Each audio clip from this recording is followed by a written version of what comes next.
પશ્ચિમ મુત્તાનાસન. આ આસનને ઉગ્રાસન પણ કહેવામાં આવે છે. ઉગ્ર કહેતા કે અતિશય ભયંકર. આ આસન ખૂબ જ અઘરું હોવાથી આને ઉગ્રાસન તરીકે પણ ઓળખાય છે.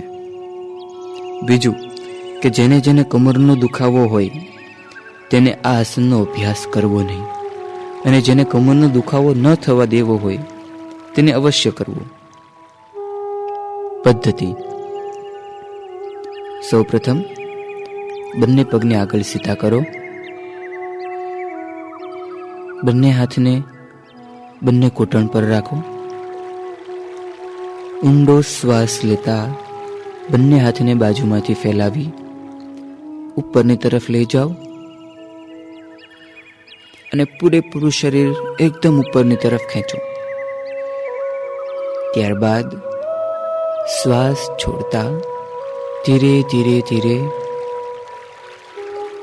આગળની તરફ ઝૂકો અને બંને હાથથી બંને પગના અંગૂઠા પકડવાની કોશિશ કરો. ધીરે ધીરે ધીરે ધીરે મસ્તકને નીચે લઈ જઈ અને બંને ઘૂંટણ સાથે સ્પર્શ કરાવો.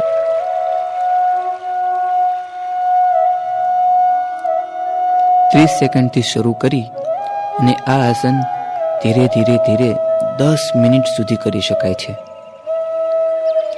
ફાયદા: આ આસન એક ખૂબ જ સરસ આસન છે.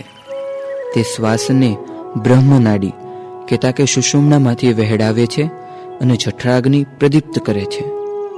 આ આસન પેટ ઉપરની વધુ પડતી ચરબી ઘટાડે છે.